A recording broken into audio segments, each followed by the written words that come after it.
यहाँ पे प्रोफेसर दरबारी लाल जी कुछ कहना चाह रहे हैं। जी सर। मेरा ये कहना है कि हर बार चपरासी और क्लर्क को हर काम के लिए दोषी ठहराना ये ठीक नहीं है। मैं पिछले 50 साल से राजनीति में हूं और मैं सैकड़ों नहीं हजारों बार दफ्तरों में गया हूं। आज तक मुझे कोई आदमी चपरासी या क्लर्क नहीं मिला जो ये कहे कि 500 रुपया दो और डिप्टी कमिश्नर के अंदर जाने दूंगा। मैं एमएलए भी रहा हूं, स्टेट एजुकेशन मिनिस्टर रहा हूं, डिप्टी स्पीकर रहा हूं।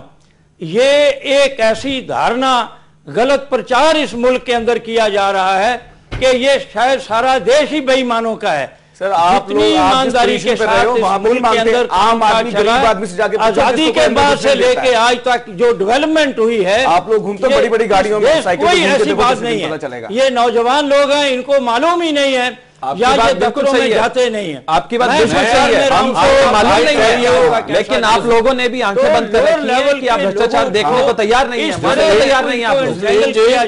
मैं आपको अपनी बात बताता हूं कि मैं 34 बॉर्न हूं।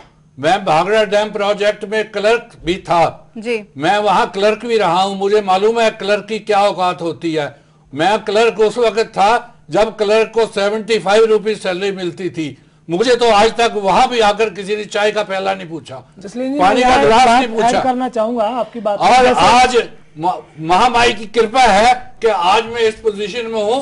आई एम प्राउड कि I am president of Congress party, जिसका मैं बाई बर्थ से कांग्रेस पार्टी, कांग्रेस जिंदाबाद के नारे लगाता आया हूं।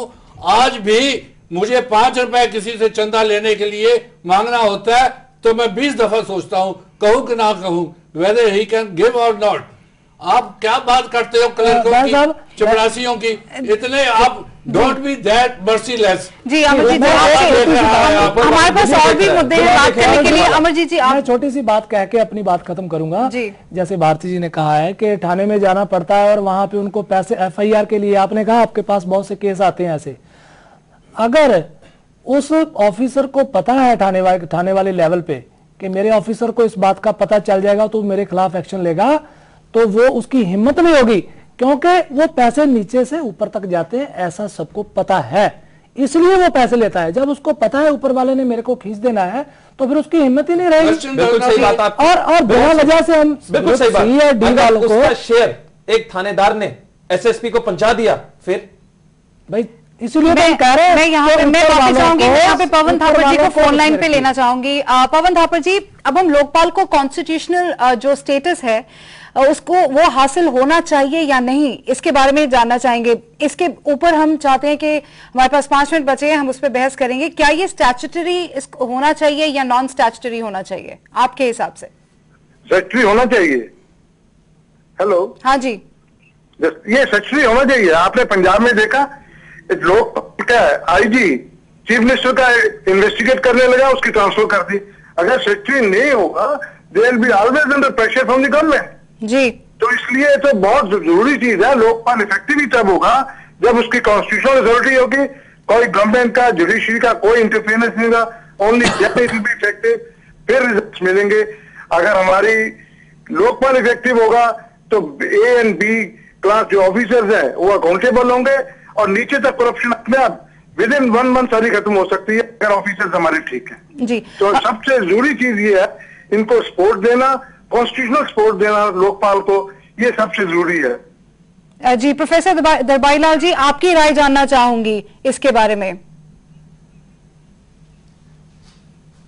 मेरा ये मानना है कि इसे कॉन्स्टिट्यूशनल स्टैट्यूटरी जो है वो स्थान दिया जाए, क्योंकि जब तक इसको हम संविधान के अंदर नहीं लाएंगे, इसको पूरी मंजूरी नहीं देंगे, इसके अंदर वो शक्ति, वो ताकत पैदा नहीं होगी। इसके लिए ये ज़रूरी है, जिस तरह हमने इलेक्शन कमीशन ऑफ इंडिया बनाया है, SC ST जो कमीशन है उसको हमने कॉन्स्टिट्यूशनली वो स्टैट्यूटरी पावर जो दी हैं, इसको भी दी जानी चाहिए, ताकि इसके पास एक ताकत हो और वो अपनी इच्छा के मुताबिक सारे काम को ठीक तरह से अंजाम दे सके। जी गौरव, लोकपाल को कॉन्स्टिट्यूशनल स्कीम में किस तरह का स्टेटस हासिल होना चाहिए आपके हिसाब से? देखिए, ये सुझाव तो बड़ा अच्छा है कि अंडर कॉन्स्टिट्यूशनलिटी में वो आना चाहिए, लेकिन उसके एक अपना तरीका है, एक अपना प्रोसीजर है कॉन्स्टिट्यूशन का। सरकार ये करना तो चाहती है, लेकिन उसमें 2/3 मेजोरिटी कहां से लाएगी, पहली एक बात। अगर कुछ एमपीज हमारे नहीं उस पर वोटिंग करते तो वो रह जाएगा। तो ऐसा भी हो सकता है कि उसको इस प्रोविजन के लाने के चक्कर में कहीं ये सारा प्रोसेस डिले हो जाए 2-4 साल के लिए। तो मुझे लगता है कि एक बार तो आपको बना देना चाहिए, उसके बाद लेटर ऑन आप अमेंड करिए, जो मर्जी करिए, वो हो सकता है, लेकिन एक बार तो आप इसको पास करें। जी बहल साहब। That government of India knows better. My high command जो भी डिसीजन लेंगे बहुत सोच समझ कर लेंगे। जो उनका डिसीजन होगा हमें मंजूर है, हमारी पार्टी को मंजूर है चंडीगढ़ में। जी, मगर यहाँ पर तो पार्लियामेंट का डिसीजन होगा। पार्लियामेंट का डिसीजन वो हमारी पार्टी उसको हेड कर रही है ना। जी राहुल। हमारी तरफ से अभी भी एक ही बात है कि ये इंडिपेंडेंट होना चाहिए, बिकॉज उसके अगर इसमें गवर्नमेंट का इंटरफेरेंस रहेगा, पॉलिटिशियंस का इंटरफेरेंस रहेगा, तो कहीं ना कहीं ट्रांसपेरेंसी में इश्यूज रहेंगे। नो डाउट अगर इसको इंडिपेंडेंट करना है, उसमें बहुत सारी चीज़ों को, मुद्दों को ध्यान में रखना ज़रूरी है, बिकॉज अगर कहीं पर भी लूप होल रहा तो उसका नेगेटिव इफेक्ट भी आ सकता है।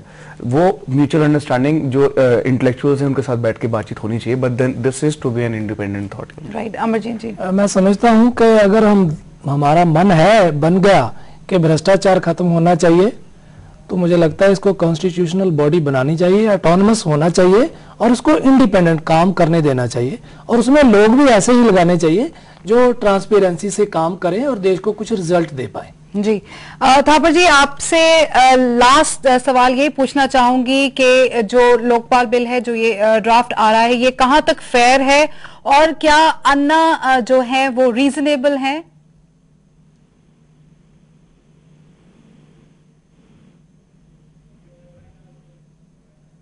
जी लगता है इनके साथ हमारा कनेक्शन यहाँ पे ब्रेक हो गया है। प्रोफेसर दरबार लाल जी, यही सवाल मैं आपसे पूछना चाहूंगी, अन्ना कहां तक रीजनेबल है? अन्ना हजारे जी ने जो शुरू काम किया कि भ्रष्टाचार इस मुल्क से खत्म होना चाहिए, मैं ये समझता हूं कि ये बहुत ही अच्छा उपराला और एक बड़ा ही पॉजिटिव कदम उन्होंने उठाया है।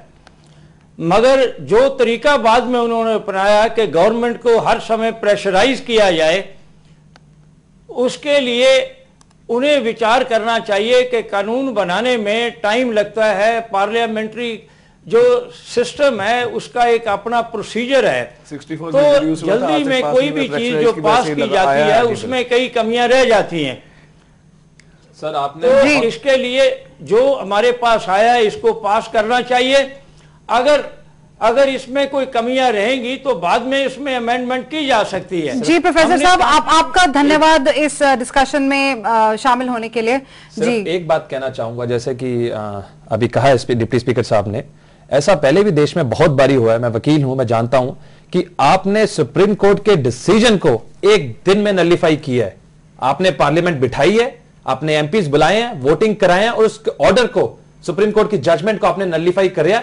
तो आप ये बातें ना करें तो बहुत अच्छा रहेगा। राहुल आपके पास लास्ट तो अभी एक रीसेंट एग्जांपल आया है, किरण बेदी जी के खिलाफ सेम कोर्ट, सेम जज ने जो डिसीजन दिया, सेम उसी अरविंद केजरीवाल जी CWG के लिए उसी चीज के लिए FIR लॉन्च करने के लिए गए थे, तो कोई नहीं सुनवाई हुई। लेकिन जब किरण बेदी की बात आई, जब इस सरकार के ऊपर प्रेशर है, तो 1 मिनट में उन्होंने डिसीजन दे दिया कि उनके खिलाफ FIR लॉन्च होनी चाहिए। सो दिस टेल्स की भी जुडिशरी भी जो है लोकपाल में आनी चाहिए। फाइन, तो कहीं ना कहीं ये सरकार और जो लोग सिस्टम में बैठे हैं जो बात कर रहे हैं भ्रष्टाचार खत्म होना चाहिए, उनका मन में इंटेंशन नहीं है। नो डाउट CO-D क्लास को हम लाने की बात कर रहे हैं, जो कि इंपॉर्टेंट है। हो सकता है कि हमारा नजरिया और इनको समझ ना आ रहा हो या फिर इनका नजरिया हमें समझ ना आ रहा हो। अल्टीमेटली मुद्दा यह है कि भ्रष्टाचार खत्म होने की शुरुआत होनी चाहिए, जो कि हमें नहीं लग रहा कि ये करना चाह रहे हैं। This is the reason pressure has been maintained. Right, last word from you mister Bahl. अब ये मुझे बताइए, जो ये कहते हैं, क्या हम चाहते हैं कि करप्शन रहे कंट्री में? बिल्कुल हम चाहते हैं 0% भी करप्शन नहीं होनी चाहिए। हमारे लीडर्स ये चाहते हैं, सोनिया गांधी जी ये चाहती हैं, हमारे प्राइम मिनिस्टर यही चाहते हैं कि 0% भी करप्शन नहीं होनी चाहिए। आज डिक्लेयर कर ले आपकी गवर्नमेंट की ब्लैक मनी नहीं है, हम आपकी बात मान जाएंगे। आप हमारी गवर्नमेंट की बात करते हो, पहले बीजेपी पावर रही है, उन्होंने क्या किया? हम तो बीजेपी की बात करते हैं, हम हर पार्टी की बात कर रहे हैं। पहले आज कांग्रेस केंद्र में है, ये आज अनाउंस करते हैं। एक मिनट बात पूरी। अन्ना जी ने एजुटेशन करी, वहां करोड़ों रुपए का खर्चा हुआ, कहां से पैसा आया? कोई हिसाब है? बिल्कुल हिसाब है, पूरा हिसाब है। मैंने ऐसे लोगों ने पूरा हिसाब है। हम चंडीगढ़ में एजुकेशन कर रहे हैं, हमारे पास पैसा आ रहा है, हिसाब। ये ऐसा मुद्दा है जिसपे बहस कभी भी खत्म नहीं हो सकती है, मगर लेकिन एक बात तो ये है कि अन्ना जी ने जो काम किया, कम से कम देश में एक बात तो चली। आप अन्ना जी का समर्थन करते हैं? और दूसरी बात ये है का समर्थन करते हैं। मैं अन्ना जी बहुत शरीफ आदमी है, समर्थन करते हैं। अन्ना जी पहले अपना घर सफा करे। उनके घर में ये हम हमारी जो डिस्कशन है वो दूसरी तरफ जा रही है। मैं आप सबका, हमारे पास वक्त बिल्कुल खत्म हो चुका है। राइट हैंड जी पर्सन है जी। कानून में ये लिखा है, मैं गवर्नमेंट नौकरी करी है, claiming of false TA minimum punishment is termination. माफ कीजिएगा, मैं और समय नहीं दे सकती। आप सबका स्टूडियो में आने के लिए बहुत बहुत धन्यवाद। That's all we have in prime. Good luck and goodbye. Thank you.